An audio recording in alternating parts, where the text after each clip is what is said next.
लिंगायत समाजाच्या न्याय व हक्कासाठी राष्ट्रीय लिंगायत संघाच्या माध्यमातून 26 सप्टेंबरपासून मंगळवेढा ते मुंबई लिंगायत जोडो बसव यात्रेचे आयोजन करण्यात आल्याची माहिती समन्वयक विजयकुमार हत्तुरे यांनी श्रमिक पत्रकार संघात झालेल्या पत्रकार परिषदेत दिली। यावेळी बोलताना हत्तुरे म्हणाले की लिंगायत धर्माला संविधानिक मान्यता व अल्पसंख्याक दर्जा देण्यात यावा। मंगळवेढा येथे महात्मा बसवण्णा यांचे राष्ट्रीय स्मारक मंजूर करून निधी उपलब्ध करून द्यावे। लिंगायत दाखल्यासहित सर्व पोट जातींना ओबीसीचे आरक्षण देण्यात यावे।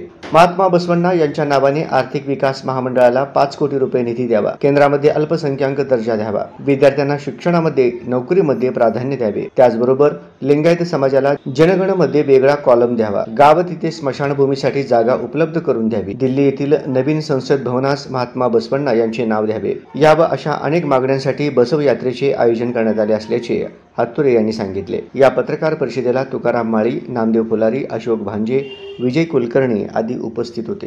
बसव यात्रा आपल्या निघणार आहे। सोलापूर जिल्ह्यामध्ये बऱ्यापैकी पंढरपूर असू दे, मंगळवेढा, अक्कलकोट, सोलापूर जिल्हा आणि लातूर जिल्हा हे तसं लिंगायतांचं संख्याबळ असलेला जिल्हा आहे।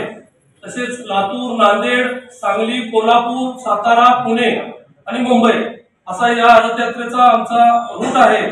कपिल लारा म्हणून आमचं जे मन्मथ माऊलीचं ठिकाण आहे, तो ज्योतिर्लिंग परळी वैजनाथ आहे। अशा वेगवेगळ्या बऱ्याच तुळजापूरला जी आई तुळजाभवानी आहे, त्या सगळ्या देवांच्या समोर